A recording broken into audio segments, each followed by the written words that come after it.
Good morning. It's Lindsay. It is let me see what the date is. Okay, it's August 25th, 2024. It's Sunday. And well, let's see. Gonna do video this morning about narcissist hoovering and the discard devaluation phase of the narcissistic never-ending cycle of manipulations, lies, abuse, setup, humiliation, insult, degrading. As you can, I don't need to, I can continue, but you get the idea, right?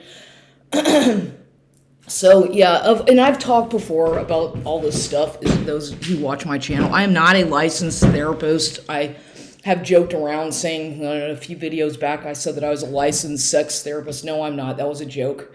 I'm not. I'm not a licensed psychologist. Anything of that nature.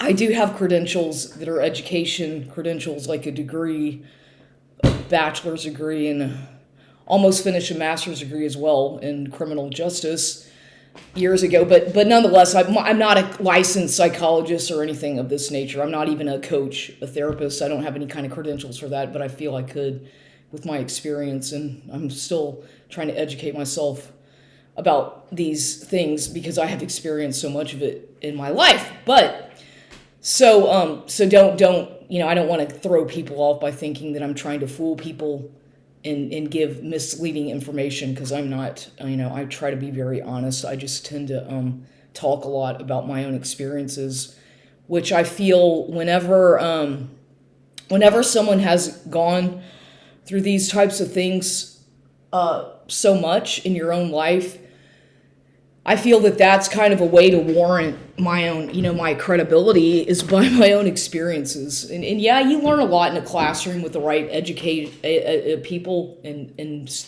professor.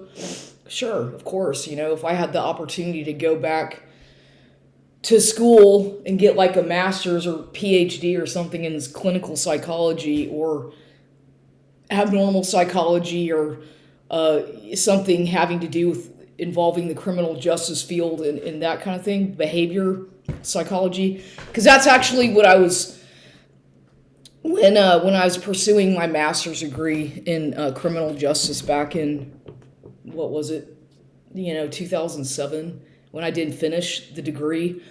It's only because I was being gang stalked. Well, the main reason is because I kind of was like, what am I doing in this field? I mean, I was very artistic. I was painting a lot, and I knew that I wanted to pursue, if I were to go get a higher education, I wanted to get a master's degree in fine art or art, something like studio art, because that's what I was passionate about, was painting and art, creativity, expressing myself in artistic ways. And so somehow my path meandered into that criminal justice arena, which was not something that I was trying to do at all. It was completely opposite of what I wanted to do. But as I talked about how that's what happened, and I feel that a lot of that had to do with this man who my mother was involved with, this Robert Sussman, who was a criminal defense attorney in Houston.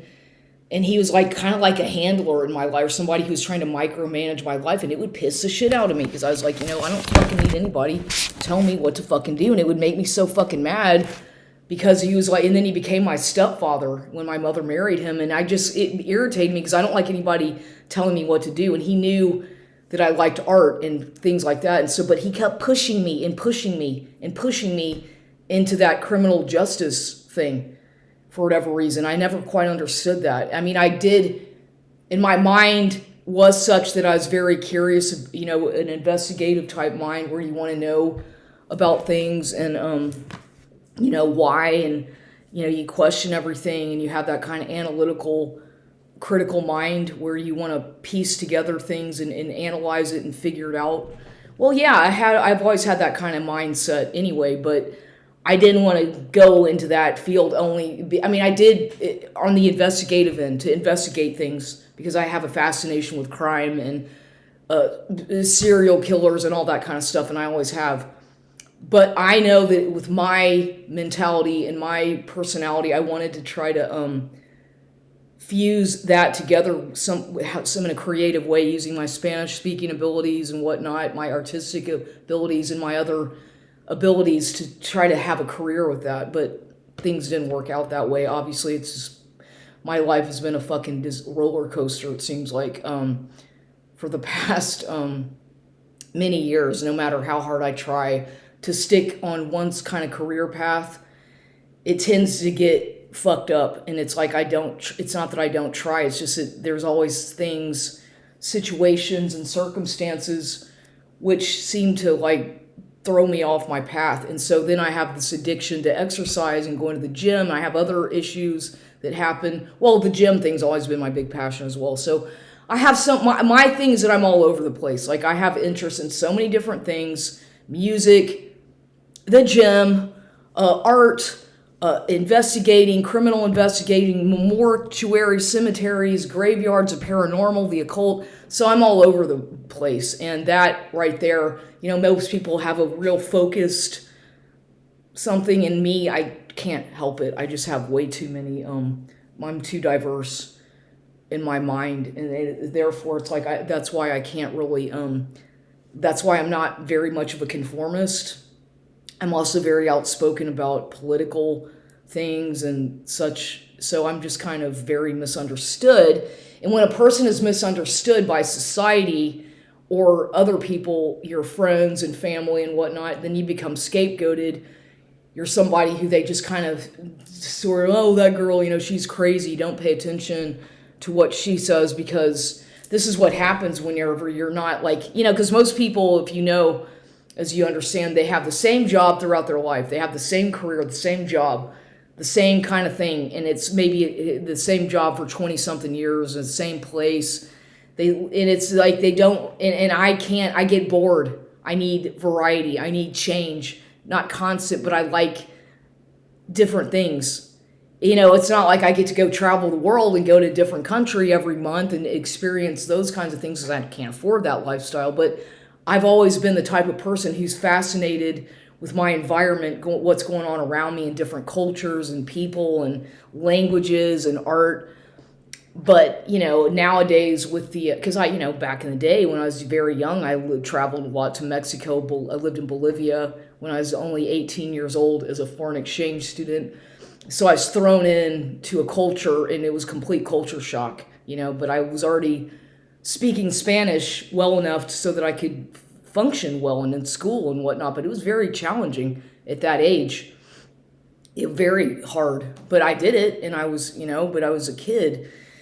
And that was back when way before I'm 49 years old. That was before cell phones and computer, internet and stuff. So, so I did things a long time ago that people do now, that it's like trendy now. But back then it was different, a different era. And now it's like kids, it's like all these kids have so much money that are much younger. And it's like they have all this success and money, and it's usually because they did something on some kind of TikTok or Instagram, and it's like shit, it's like they have so much fucking money to do what they want to do, travel all over the world and do this thing, and it's like they don't even have to. It's like I've always had these jobs, these kind of mundane, boring, clock in, clock out jobs that are just like fucking don't really help, don't. It's not me, it's like, it's not who I am. And and that's why I guess I get fired from every job, or I'd never last very long, because I just can't fucking conform to that kind of mentality of, okay, being a robot at a job where you have to ask permission to go use a bathroom and shit. It's like, I'm way too independent. A fucking Capricorn, dude. I'm a Capricorn. Pardon my language, but it's like people like me, very independent minded, and I like to do things my own way. And it's like I feel I'm a leader by blood. It's like I'm a leader, not a follower. I do my own thing. I don't copy people, but I've had the experience throughout my life where people copy me, they mimic me, they start following me around, and if I go there, they start showing up. It's like, why? If I'm such a influencer without really even trying, it just kind of naturally happens eventually, why is it that I don't have success? Like, why do I not have the kind of success that I deserve? And I deserve, I'm not trying to boast or brag, but I feel that with all my hard work and determination and discipline over the years, I have a lot of discipline in certain areas. Why have I not achieved that pinnacle of success that other people just get so easily?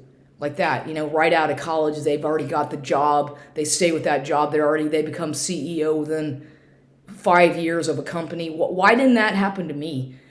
I'm asking myself, where did I go wrong? And I know I can see a lot of mistakes that I made, just like we all do, but I don't see that. I feel like it's all a big learning process, and I've learned a lot of lessons throughout life that are valuable, that I feel are more valuable than maybe sitting in a classroom and learning something.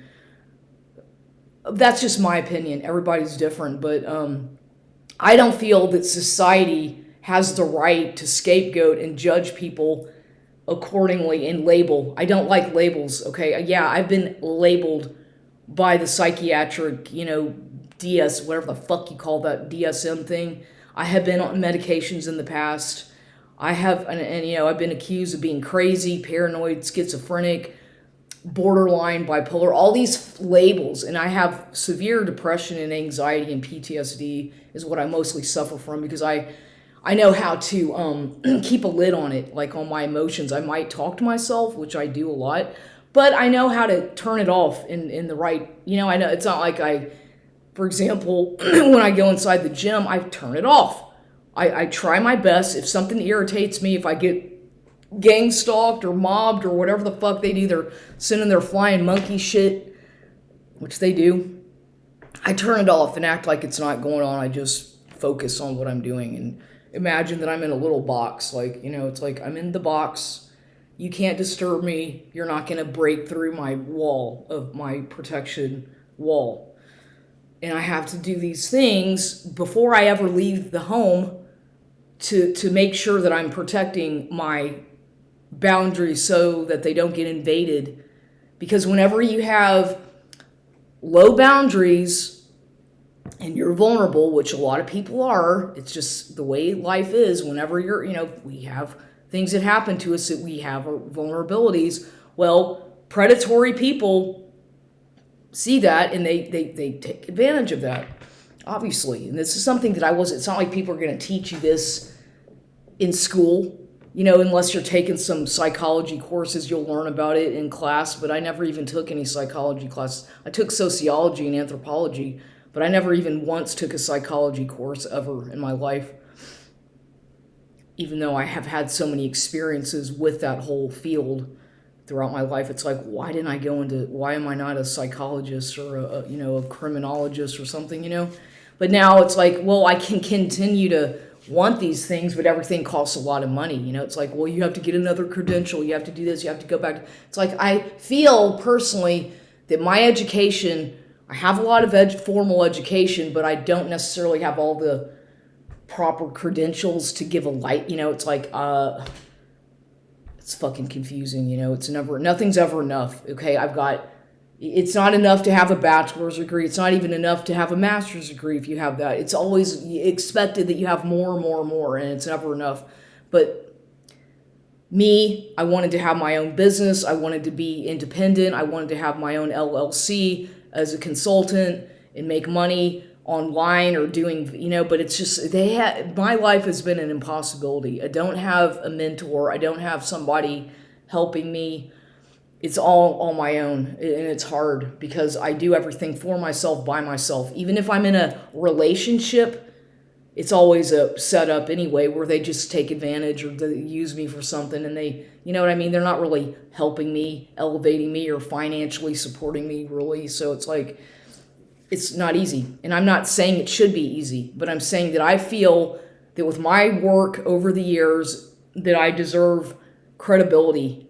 And I have to validate and give myself credibility, which I do. But I have people right now who whenever you are involved with narcissistic individuals, right, and you call and you're around that person for long enough to sort of analyze their behavior patterns when you're around them. And for example, this person is in your environment, so you see how they behave when they're around you in your environment, and you notice how they kind of like how they, because this is the thing, you can tell a lot about a person obviously by their behavior mannerisms, right? How do they put things away? Do they start coming into your home? Do they rearrange things without permission? Do they take up a lot of space? Do you feel like you're being invaded? Do you feel like you're having your privacy invaded? You know, these kinds of things, these red flags where it's like, well, do they throw something away in the trash can? Do they put a dish away after they use it? Do they clean up after themselves? Do they leave a towel on the floor? Things like that. When you're in another person's home who's a stranger or somebody it's not your home, don't you think it's common sense or common courtesy, at least with me, to be as courteous with those person's items and just be very, it's common sense to not make a mess in somebody else's house. It's in my house, I'll make a mess if I want to because I'll clean it up. But if somebody else is in my home who I don't know very well, and I've never even been to their home once, not once have they invited me to their home, and they just come acting like they own the place, it becomes like a territorial thing where you're like, what the fuck? It's like, you know what I mean? And these kinds of primitive behaviors that some people exhibit, you have to pay attention to these things because you'll see that some of their behaviors, they might be dressed really well, they might speak really well, they're dominant, they have whatever, there's good qualities, but they also have these qualities that are very like primitive whenever they start to really reveal who they are after a while, and you spend enough time around them and you watch them and you speak with them and engage with them and conversation and whatever, you'll start to see these little things that are like kind of like, wow, you've got, it's like real ghetto. It's like you turn on their ghetto button or switch, whatever the fuck. I'm not trying to steal anybody's words because I've heard somebody else refer to that as a ghetto switch. But yeah, it's like you've activated something in these people that's very primitive, and without even trying, it just comes out in them. It's like they feel, for whatever reason, this individual might feel really at ease or comfortable in your environment or with you for whatever reason, and they'll start to tell you things without you asking. And it's like, well, gosh, they'll tell you things that you already suspected about them, but you didn't even have to say anything. It's just kind of like comes out for whatever reason. All of a sudden, they just start confessing stuff. And it's like, wow, right there, they're telling you things that you suspected, that you've been trying to, kind of get the answer out of them. And they're telling you right there. Like, for example, if you suspect that you've been with somebody for whatever, and you suspect that y'all have some kind of a relationship or situationship, whatever it is, it's weird going on. You're a friend, but y'all have not really had complete intimacy, but there's something there, you know what I mean? One of those types of things where they're kind of, you feel like you're being taken advantage of, but it's like a whatever, those are hard to, it's like a friend with benefits, but where are your benefits and what does this mean? How do you define it? And then when you ask them, they get all offended. Well, it doesn't need to be defined. It's like, well, what the fuck? I'm your friend, but does that mean that you're involved with other women intimately? Explain to me what that means to you. And they get really offended. Well, why do they get so offended? Well, that's telling you that means that they want to have, I'm talking about a male in this situation. It means that he wants to have his freedom to be able to do what he wants with anybody he wants, when he wants. Okay, that's what that means. If any man, and women know, it's just common sense. It's just sometimes you don't want to have to accept that for what it is because they trauma bond you, right? You feel that they try to trauma bond you, and when you try to end things and tell them to go away, don't call me, they continue to come back to hoover you, or they continue to try to act like they didn't do anything and then you see them again and they don't. It's like everything's okay, or they don't even want to address what happened. You see things like that. They're taking advantage of the situation is what they're doing. They're taking advantage of you in a way because you don't have strong enough boundaries to say, get the fuck out of here, don't ever call me again. But you have to really mean it. If you say it, then you have to, it's easy to say it, but do you actually follow through with your words. It's like, as we know, actions speak louder than words. You can say things like that to a person and text angry things because you're angry and hurt or whatever and angry at that person, but then do you actually, when you see them, do you show that behavior? No. It's like you behave in a different way when you're actually around them sometimes because they put on the fucking mask. They put on a mask. They are able to manipulate you. And it's like, you ought to be saying, get the fuck out of here. Don't come here and don't come near my house. When I already know the red flags are there that they've cheated and lied to you. When I say cheated, well, if they're a friend, right? If you've never been anything but a friend, or they've never, it's like, but you ask them out blatantly right to their face or whatever, have you been with anyone else since you and I, have you been intimate, or have you been dating or whatever, been with other women? And they'll say, no, you're the only one. You're the only one I've been seeing. And I'll say things like, well, have you been out to the bars or your club drinking and dancing? Because this person likes to dance and this person loves to drink. And I don't know what else he does. And he'll say, no, I haven't. And it's like, well, yeah. But there's indication that, yes, they have. Because you can tell by the changes in their behavior and the way they treat you. And there's something different, you know that they're lying to you. And and you see all the signs that something's going on, but of course they're gonna lie because they're pathological liars. Do you really think that if you're a good supply for this person, that they get something out of you, that you make them feel better in some kind of a way that nobody else can, that they're gonna lie to you and say, yeah, I was with somebody the other day and I'm sorry. Are they gonna apologize? No, don't ever fucking expect a narcissistic type sociopath man, egocentric person to be honest with you. They're not going to do it. They're going to continue to lie to you because they know that they can do it. Because they know that you're going to keep on letting them back in to your home or whatever, even though you know that they've lied to you. You know that they've fucking lied to you and that they're using. It's like, it's obvious, right? How could you not see the signs? And they've even revealed it in a way, but you keep letting them back in because a part of you is like, you want to see you want to see if this is going to change. You want to see if this is going to lead to anything better, if they're going to mature, if they're going to learn how to be honest with you. And no, unfortunately, because this has happened to me before, you think that a person is going to now they might, you might see some little changes here and there that are for the better. You'll notice little things that they're treating you with a little bit more respect, or maybe something's different. But at the end of the day, they're going to go out and do the same thing that you already suspected that they're doing, like cheating on you, going to motels with other women, doing whatever it is they do. Maybe they're into cocaine or drugs or drinking, and they're lying to you about that. But you can see that there's something weird. There's something that's like all of a sudden that's like there's something about that they're doing that it's like, what the fuck, And it could be that they're with another supply. Obviously it means that they're getting supply from. They're just using you, but they've also got other women on the side, and they will reveal to it. Like this person basically revealed to me the other day on accident that he was dating, like he went out, like he was already pursuing some woman who was a little bit older, and he talked about how they were going to go on a date and about how much a ticket costs, and then that ended in an argument. But see, and this happened recently with him. It's like, so you have been dating women, and it's like, oh, why didn't you just tell me? Instead of I've asked you so many times, just be honest with me.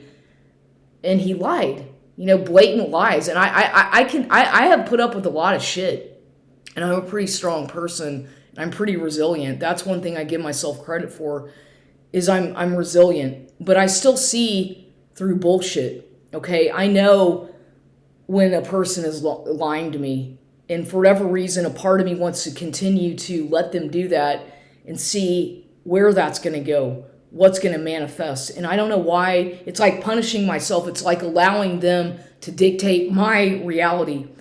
When you do that, when a person is manipulative and abusive psychologically, you're allowing that person to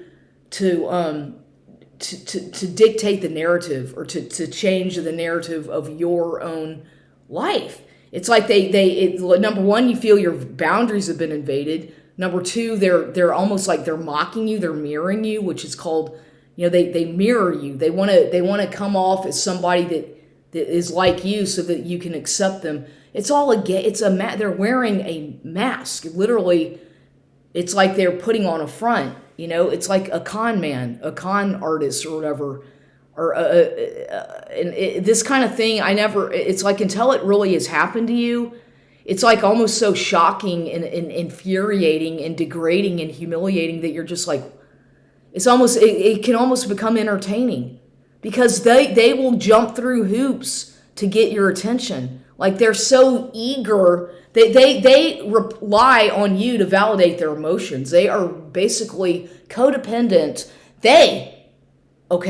They're the ones who are codependent on you to validate their bad behavior, but they need that. They need to be punished yet validated at the same time, because they know what they're doing is wrong. They know they're fucking lying to you. So they're reliant on you to kind of regulate their emotions, and it's like a fucking roller coaster. But you, on the other hand, you're the one who's unstable. You're the one who's crazy. No, but they're bringing with them into your home. They're bringing all the chaos. They're bringing the demons to you, and you're supposed to figure out what to do with this person. It's like, well, you see that they're drunk. Like, oh, well, this is something that they'll do.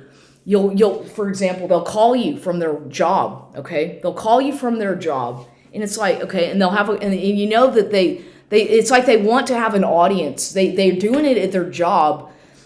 It's at a public place, and it's almost like they're doing. It's like, well, why don't you know that there's surveillance cameras there, and there's probably people watching you or listening to you? They don't give a shit. They know that. They'll talk loud and abrasive in a public place with you. They don't care. They don't care. They almost want an audience. Me, I don't do that in public. I have conversations on my phone, in private, in my own home, or in my car. I do not ever I try so hard. I don't have those kinds of conversations out in public, and especially not in a work environment. If I'm at a job that I'm getting paid, I'm not going to get on my phone and start having an argument with somebody who I'm in a relationship with, because it's very unprofessional. It's extremely, when you think about it, it's like, why would they do that? Why would you want your whole entire workplace to hear all your fucking drama? Because they'll get so mad at you. They'll start saying stuff that's very inappropriate, and it's like, aren't you at work? I'm thinking, why are you talking to me like this at your workplace, at a fancy place that you supposedly work at, in an upscale department store? Why would you be speaking like that in a public place out loud? It's one thing to text, but when you're having a conversation like that, that gets that out of hand, or that, like, talking about things that are very inappropriate in a way, like, you don't do that. It's like, to me, at least, it's common sense that I wouldn't do that. I would not do that. I would walk out of the fucking room. I'd go into the bathroom. I would not have that kind of conversation with anybody about those kinds of things in a public place where there's people coming and going, or around coworkers. Okay?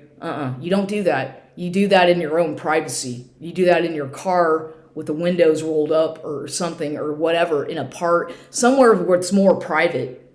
But no, these people, they have no filter. They don't have a filter. Okay? They get so animated or so engaged with their addiction, which is usually a sex addiction with these men.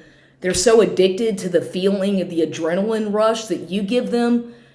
Whatever it is that you do, they're addicted to the anger. They're addicted to the chaos. It's an addiction that you're feeding them. And so they have to, it's like a high. The anger and all that adrenaline that gives them the fuel to fuck with you. It's like their venom, their energy vampires, and literally you have become a vessel for these people. Because if you notice, and you'll notice the more time that you're around these individuals in maybe an intimate or one-on-one setting, it's like you kind of feel like you feel exhausted. Like, after being around them for too long, they're so intense, and it's like you literally almost can't. It's like you're suffocating. You can't breathe. You feel emotionally drained, psychologically, physiologically drained. Literally, it's like, whoa. It's like you're dying, like your life is being sucked out of you. Okay? Because these people have such an impact. Either maybe they're really tall or whatever, and you're not a very tall person, for example, or there's just, it's like y'all are polar opposites, yet they're just like fucking driving you, gaslighting you to the point that you fucking go crazy. And you don't even, it's like, what the fuck is this person? Who do you think you are? You know, I won't take no for an answer, and I'm coming to see you right now. They're so pushy and demanding that you almost have a fear that, well, what do I do? Should I get the police involved and call the police and tell them to keep an eye out on you and tell them to go no? What do? Do you go no contact? Do you block them? Do you ignore them? Because you know that when you ignore them or block them or go no contact, at some point they're going to come knocking on your fucking window, like what happened to me. Because they just get obsessed with like unfinished business with you. They want to fucking destroy you. It doesn't get better. You think that once this discard shit has happened, and you know what a discard is, you know when something's over, or basically when they've lied to you and fucking cheated on you. It's like that changes everything. That's a game changer. For me, look, if a person is fucking cheated, they can do a lot of things and lie, whatever, but I don't like that either. But the game changer with me is when you fucking caught them in an outright lie, when they've actually physically cheated on you, when they've lied about that. If they have actually physically been intimate with somebody else and they're sitting there telling you they have not, right to your face, and you've asked them, and they lie, and you catch them in that lie, that right there changes everything. You don't trust them. Maybe you never did in the first place, but that really, how can you trust a person who's going to lie to you about that kind of thing? Because for them, I'll tell you that for narcissistic, sociopathic, comorbidity, men who have an addiction to alcohol and sex and maybe other things, the narcissism, their ego, they are such adrenaline junkies that they cannot handle if somebody rejects them. They have to make sure that they are the ones who are doing the rejection or whatever. They just can't accept that you, this person, how in the world could you do that to me? Who are you? Who do you think you are to do that to me? Is their mentality, right? To belittle you, to mock you, to dehumanize you, to devalue you, to disrespect you. Because how dare you do that to me?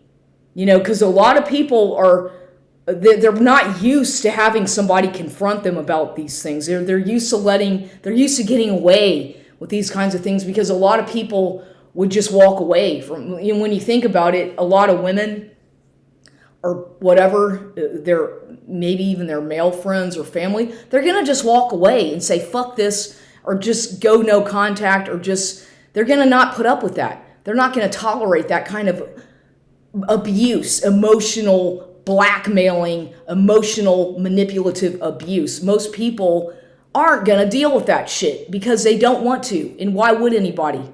Why would anybody want to tolerate that? And so I have to ask myself, what's wrong with me? Because it's my problem as well for allowing it. You say I'm at fault for allowing it. It's not, I'm the one who's letting the person in my house. I don't have to answer the door. I don't have to answer to the knocking on the window. I don't have to take his gift of a nightgown and a fancy little, pretty little, whatever, nightgown in whatever. I don't have to accept that. I could say, no, I don't want your gift. Take it back. Thank you. I don't have to accept the cookie from Whataburger that he brings me sometimes or whatever. I don't have to accept anything. And neither does anybody. But I'm saying a part of me is wanting to see, where is this going to go? What's going on here? And I keep wanting to analyze it and see, what is this person's psychosis? And what is he? Is he a narcissist? Is he a borderline? Is he multiple personality? Or just a sociopath or whatever, a malignant sociopath? Because there's something that's clearly very, very almost demonic. But at the same, they're very, until you've been around this, and they'll say the fucking most horrendous things to mock your ethnicity. Like this person was making fun. He makes fun of my ethnicity. The other day when I saw him, he commented that I looked like, he said I looked like Athena, a Greek goddess Athena. I was like, oh, okay, that's a first one for that. I've never heard that one from you. Now I'm Athena. It's like they want to create you into this little character so that they can feel entertained. But, you know, they want, it's like they get bored with their supply and they want you to constantly entertain them by, you know, being somebody who you're not. But if I'm just being myself and this person is like they're almost like love bombing you and flattering you, but at the same time, it's like an insult. Things that they do, they will insult you, backhanded compliments, but at the same time, they're just trying to drag you down. It's like they'll come up with these weird things and they'll say things like, like, what? And then and then this person was telling me that I needed to watch a certain movie again, that I should watch a certain movie that has to do with Aztec sacrificial, an Aztec Indian sacrificing people. He's like, you need to watch that. You need to watch it again.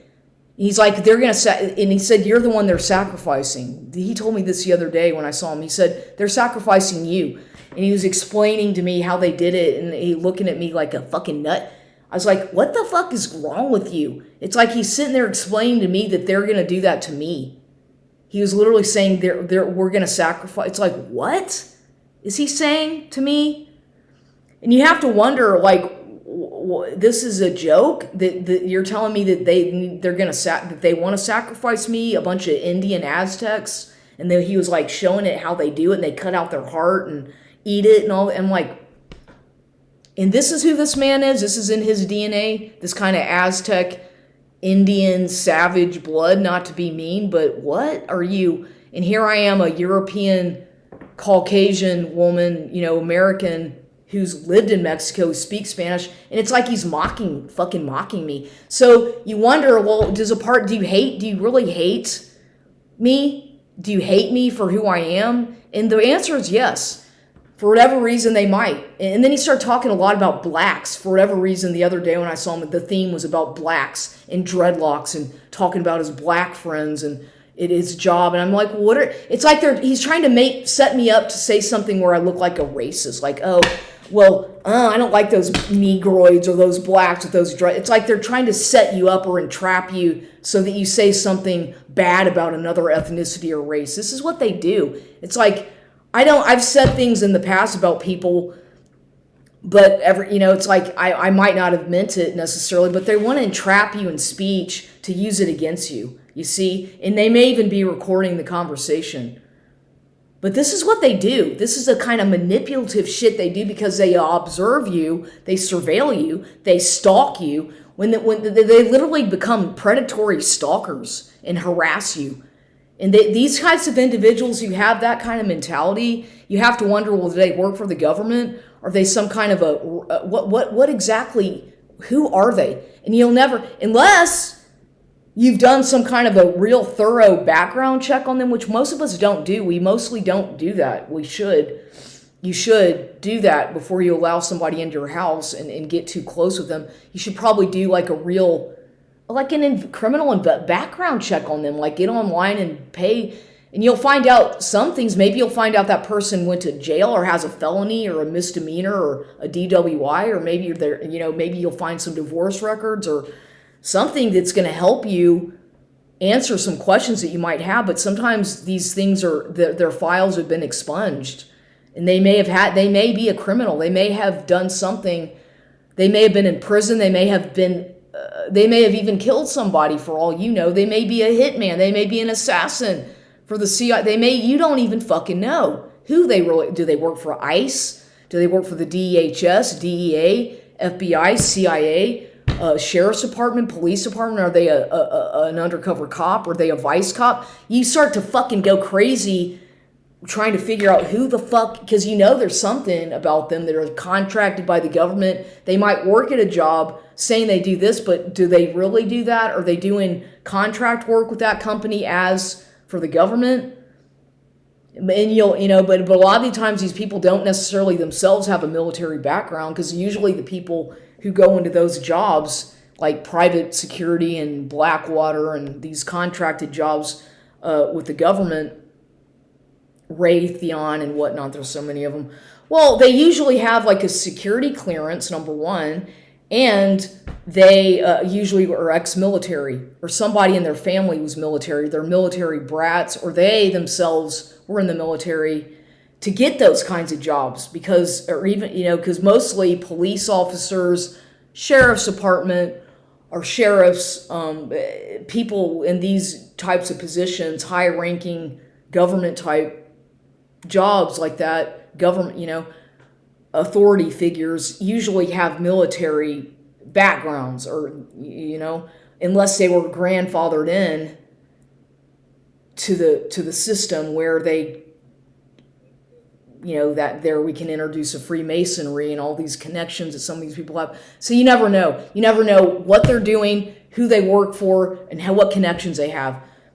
But they'll use that against you, and they'll use it to take advantage of you, and they'll try to use they're power trippers. They have a lot of them have real insecurities about needing to be in control, and they're always they are very much about control and power. They want, ultimately, with these kinds of sociopathic individuals, narcissistic individuals like this that exhibit high patterns and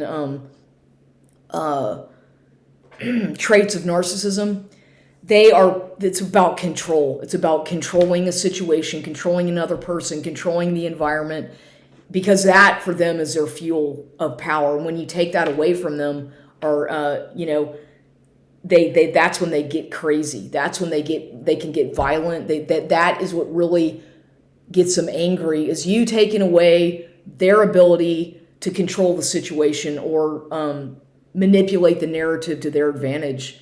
They do not like that, and it throws them all. That is what gets them more angry than anything. That, and then calling them out for their insecurities and vulnerabilities and catching them in a lie.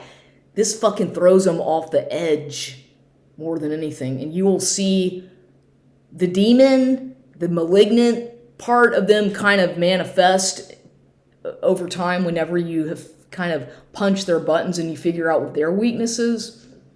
You can see the outcomes of that, and it can be quite interesting sometimes. So that's all for this video today. Stop it.